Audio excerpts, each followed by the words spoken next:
Fala galera, meu nome é Kevin Beltrão e nesse vídeo eu vou estar tentando trazer para vocês a diferença entre criar uma função usando a keyword function ou usar a sintaxe de arrow function.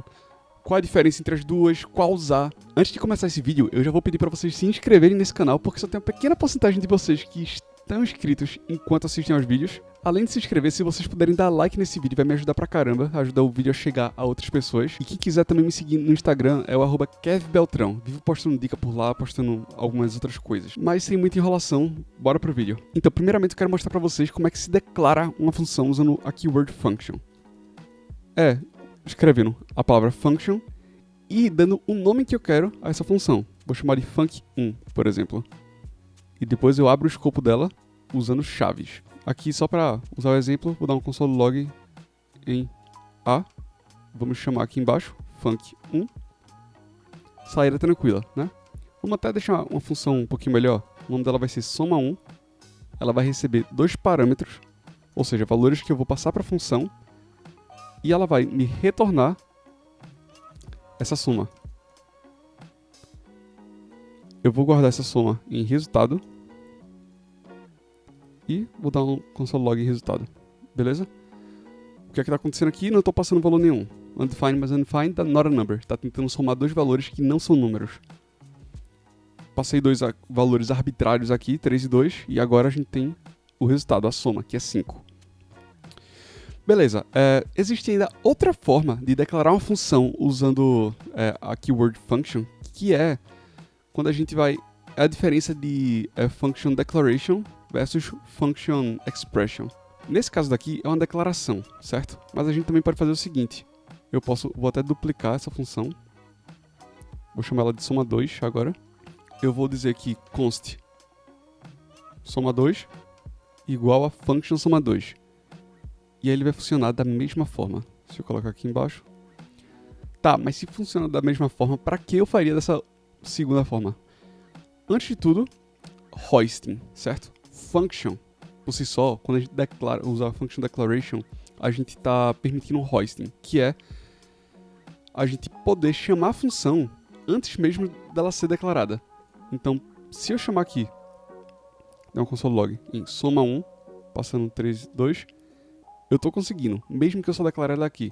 O hoisting é como se, antes do interpretador começar a rodar as linhas, ele passasse antes e visse as coisas que ele já tem que salvar. Então, function já salva. Então, mesmo que a gente esteja na primeira linha, ele vai conseguir ter acesso a essa função que ainda vai ser declarada, em teoria. Já com hoisting, se eu passar aqui resultado para antes de soma 2, a gente vai receber esse erro, que é cannot access soma 2 before initialization, né? Não consigo acessá-la antes da sua inicialização, que é um resultado mais previsível, né? Como é que tu vai estar tentando chamar alguma coisa que tu não declarou ainda, acessar uma variável que você ainda não criou. Eu falo um pouquinho mais sobre essa questão de hoisting no meu vídeo explicando a diferença entre var, let e const. Eu vou deixar linkado aqui no card. Por favor, deem uma checada lá, que é um vídeo bem completinho. Tenho aqui duas formas.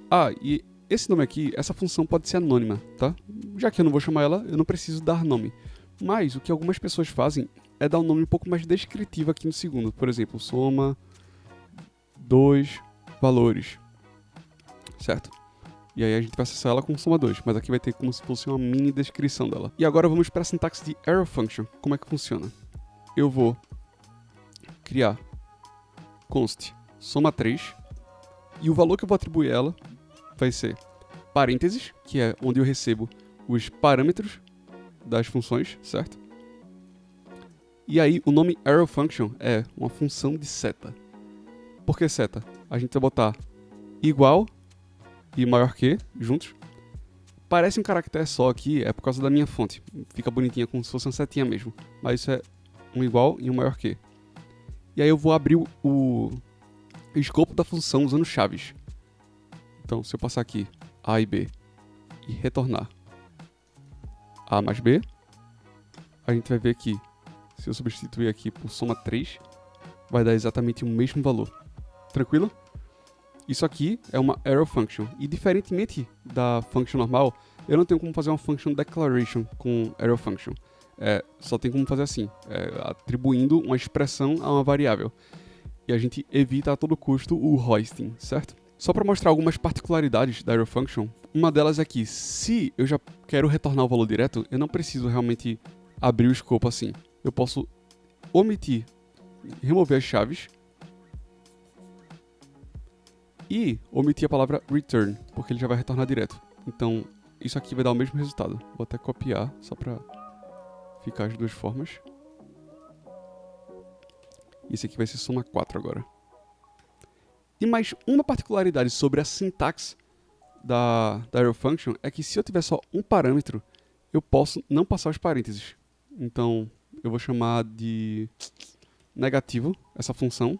Ela vai receber um parâmetro só, vou chamar de num, e vai retornar menos num, o valor negativo. Então, se eu passar aqui agora, negativo 1, agora eu tenho de retorno menos 1. Beleza?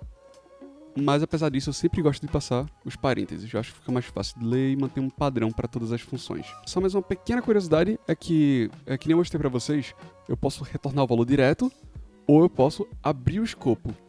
Mas se eu quiser retornar direto um objeto, né? Porque o objeto é declarado assim, com chaves. Nesse caso, é só a gente passar um parênteses, que eu estou dizendo, opa, retorna direto o que é que tem aqui. Então, só... sei lá, passando qualquer coisa aqui. Pronto. Agora, esses parênteses estão envolvendo um objeto. Se a gente não passar esses parênteses, ele interpreta que isso aqui é só o escopo da função aberta. Já entrando na primeira diferença, na primeira particularidade, é que quando a gente usa a keyword function, eu vou até abrir outro coco aqui, ele permite uma coisa muito estranha. No caso, ele não quebra o código em uma situação que era para quebrar, que é, vou criar aqui a função func1, eu posso passar dois parâmetros com o mesmo nome. E aí, ele sempre vai pegar o último. Se eu colocar aqui, por exemplo, console log A e chamar func1 passando 1 e 2, ele vai pegar o 2. Eu não posso, por exemplo, retornar essa soma. Opa. Return, porque ele só vai somar o segundo valor duas vezes. Se eu logar const res e logar o resultado, a gente vai ter aqui o 2. Eita, eu não somei, né? Pronto, a gente vai ter o somatório de 2 mais 2, que é 4. A não ser que a gente use o strict mode, que é só passar aqui uma string, use strict. E aí sim, ó, agora sim ele quebra. Ele diz aqui, ó, duplicate parameter name not allowed in this context. Mas, mesmo sem usar o modo estrito, se a gente tentasse fazer essa mesma coisa com ArrowFunction, vou passar aqui, comentar essa primeira, const func1, mesma coisa, só estou transformando em ArrowFunction. Ele já dá o erro direto aqui, ó, duplicate parameter, nome de parâmetro duplicado não é permitido nesse contexto. Show de bola? Então, isso já é uma coisa boa da ArrowFunction, que é ela previne erros. Eu vou entrar agora numa parte que acho que é uma das partes mais confusas do JavaScript inteiro, que é o escopo do this. Mas eu vou estar focando aqui na diferença entre function e ArrowFunction. Eu posso fazer um vídeo depois só falando do escopo do this. Mas já vai dar para entender muita coisa aqui, que é o seguinte. Quando a gente trabalha com um método, ou seja, uma função dentro de um objeto, vou criar aqui um objeto, dentro dele eu vou ter method, que vai fazer alguma coisa. Se eu pegar o this do método vai ser o objeto que possui esse método. Caramba, que confuso. Vamos simplificar aqui então. Objeto.method. Chamei. Quem é o this? É esse objeto que contém método. Se eu botar outra propriedade aqui, por exemplo, o A é 3, então a gente vai ver que é adicionado a esse objeto o A3 e método, né? Tem duas coisas nesse objeto, que é o A e o método. Mas, vamos supor que eu vá ter uma outra função aqui dentro, beleza? A gente vai ter que se ligar no seguinte, essa é a parte importante.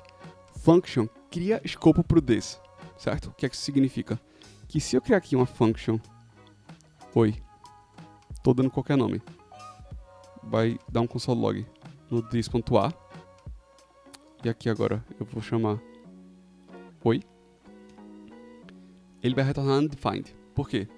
Esse this está se referindo ao o cria escopo para o this. Ou seja, nem sempre a function vai ter um escopo mais intuitivo para o this.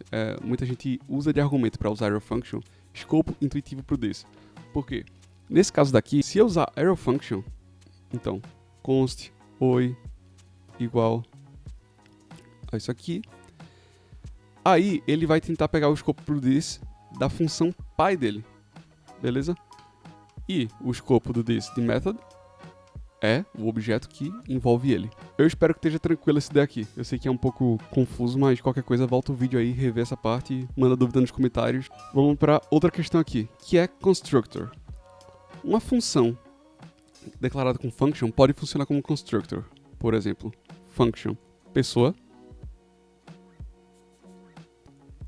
O this, lembrando, function cria escopo pro this. Ponto name dela vai ser igual, sei lá, ao nome que ela vai receber aqui. Deixa eu botar em português. Estou tentando deixar tudo em português, às vezes eu confundo. Esse ponto nome. Então, se eu criar aqui const pessoa igual a new pessoa, passando meu nome, por exemplo, que é Kevin. Se eu der um console log em pessoa, a gente vai ver que a gente criou um método do tipo pessoa com o nome Kevin. Mas, se eu fizer essa mesma coisa com arrow function, vou comentar essa parte de cima, que é const pessoa, mesma coisa, só que com arrow function, a gente vai ver que vai quebrar. Pessoa is not a constructor. A gente não consegue usar arrow function como constructor, certo? Até porque arrow function não cria escopo pro desse. Isso é uma das coisas que eu quero que vocês foquem. Não cria escopo pro desse, então não vai funcionar. Vamos seguir aqui para a próxima parte. Só um detalhezinho. Function, para quem não sabe, ela tem acesso a algumas variáveis que a gente não tem que receber elas exatamente. Por exemplo, se eu der um console log aqui em arguments, a gente tá recebendo aqui um objeto, certo? Se eu der um spread aqui e eu vou passar argumentos para essa função, a gente vai ver que a gente está recebendo eles aqui, mesmo sem receber na parte dos parâmetros. Já dando a dica, eu não gosto de usar assim, porque eu acho que fica pouco intuitivo. Parece que essa função não recebe parâmetros. Mas foquem aqui na parte importante, que é, aqui eu tenho acesso a arguments, por exemplo. Enquanto que, se eu fizesse uma arrow function, const func2, eu não teria acesso aos arguments. Nesse caso aqui, ele está tendo acesso a algum argument, porque o Node é como se ele estivesse sendo exportado por um grande Node Modules. Mas se eu jogar isso aqui no navegador, por exemplo, a gente vai ver que arguments is not defined. E vocês veem que aqui ele não está pegando 1, 2, 3 bonitinho, né? Ele está pegando várias outras coisas. Isso é só uma coisinha que eu queria abordar. E só para finalizar, eu quero criar uma classe aqui, pessoa, de novo. Agora eu vou fazer outra sintaxe, né? Ao invés de usar function, eu vou usar classe mesmo. E vamos supor que pessoa, mesma coisa, nome, onde o nome da pessoa vai receber o nome que eu estou passando como parâmetro. Por exemplo, const kev igual a new pessoa, passando o meu nome. Se eu quiser criar um método aqui, por exemplo, apresentar, e ele vai dar um console log em oi, sou this.nome, perdão. Se eu chamar kev.apresentar, a gente vai estar logando oi, sou Kevin. Mas se eu quisesse estar passando esse método como callback de alguma função, por exemplo, uma função chamada const fazer algo, aí eu vou receber como parâmetro aqui o callback, certo? Vou receber alguma função para chamar depois. Que função vai ser essa? Vai ser fazer algo. Eu vou querer chamar o kev.apresentar. Tentando chamar o callback aqui, a gente vai ter que not read properties of undefined. Não estou conseguindo ler propriedades de undefined, tentando ler nome. Então ele está dizendo que this undefined. Que estranho, né? Por quê? Ele não tem acesso a esse this pessoa. É como se quando a gente passasse o método para outra função chamar, ele desvinculasse o método da classe, do objeto instanciado da classe. E aí, um jeito não muito bonito, digamos assim, mas que era a forma de estar contornando isso nas versões antigas do JavaScript, é passar um bind e eu vou bindar em que contexto ele está passando, que é o Kev, né? Então, Kev é a classe que vai envolver apresentar. Então, aqui, ele vai chegar com o valor do this com Kev, beleza? Mas, muito feio. Imagina fazer isso para cada método, para tudo que tu for querer usar. Não é uma sintaxe muito bonita. Então, uma outra forma de contornar é... Vou apagar aqui para ficar bonitinho, só passando Kev.apresentar. Transformar isso aqui numa arrow function. E aí, dessa forma, ele funciona como a gente esperaria. A arrow function tem uma funcionalidade muito massa, que é... Ele deixa garantido que a gente vai estar vinculando. É como se tivesse um bind automático entre o método e a instância da classe. Então, é isso, galera. Essas são as principais diferenças da arrow function para function normal. Eu, particularmente, prefiro usar arrow function na maior parte das vezes. Eu quase sempre uso arrow function. Eu prefiro a sintaxe. Eu acho que vai funcionar de uma forma mais intuitiva no geral. Não tem como declarar ela mantendo hoisting, que foi uma das primeiras coisas que eu expliquei no vídeo. Eu espero que vocês tenham gostado desse vídeo, tenham aprendido alguma coisa com ele. Se vocês gostaram, deixem like, se inscrevam no canal, vai me ajudar pra caramba. Deixem as dúvidas de vocês, sugestões de vídeos nos comentários. No Instagram tá aqui embaixo, @KevBeltrão. Muito obrigado pela audiência de vocês e até o próximo vídeo.